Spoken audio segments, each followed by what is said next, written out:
सभी को प्यार भरा राधे राधे।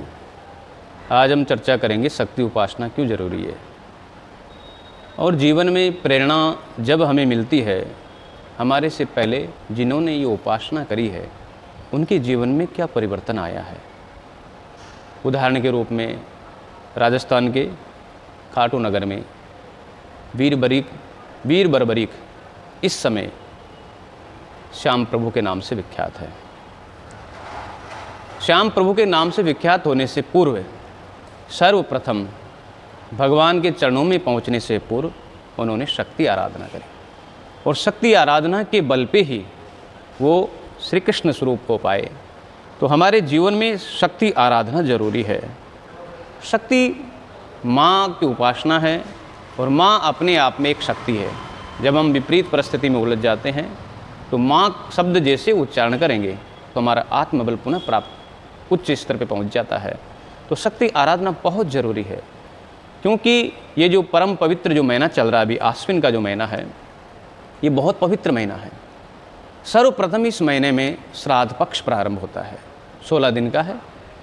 हमारे पूर्वजों को हम याद करते हैं, उनके निमित्त तर्पण, मार्जन, ब्राह्मण भोजन इत्यादि हम कराते हैं। श्राद्ध का अर्थ है श्रद्धा के सहित। तो हम अपने बड़े बुजुर्गों के प्रति श्रद्धा सुमन समर्पित करते हैं, उनके लिए तर्पण और मार्जन करते हैं। तो ये श्राद्ध पक्ष पहले क्यों है? क्योंकि श्रद्धा का विषय है और श्राद्ध पक्ष पूर्ण होने के बाद ही, अमावस्या के बाद ही शक्ति आराधना का समय आश्विन शुक्ल पक्ष प्रतिपदा से नवरात्रि प्रारंभ हो जाता है।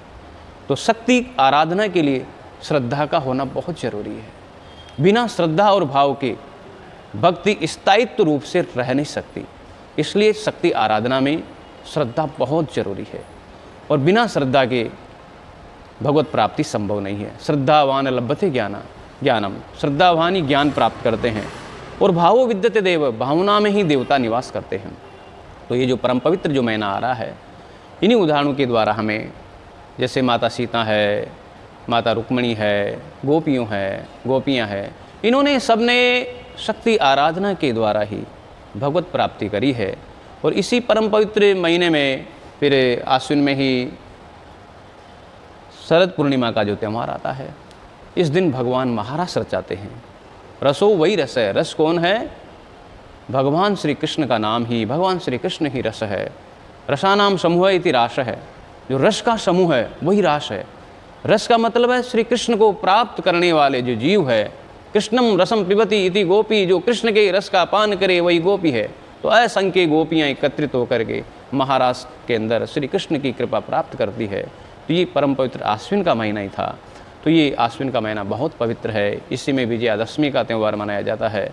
तो इस महीने में आप समय निकाल करके अपनी भक्ति के सहित अपने पूर्वजों के प्रति विशेष रूप से तर्पण मार्जन करें और श्रद्धा के सहित शक्ति का आराधना करें और भगवत कृपा प्राप्त करने के लिए शरद पूर्णिमा को विशेष रूप से गोपी गीत के पाठ का अभ्यास करें और गोपी गीत का पाठ शरद पूर्णिमा को विशेष रूप से करें। जय श्री राम।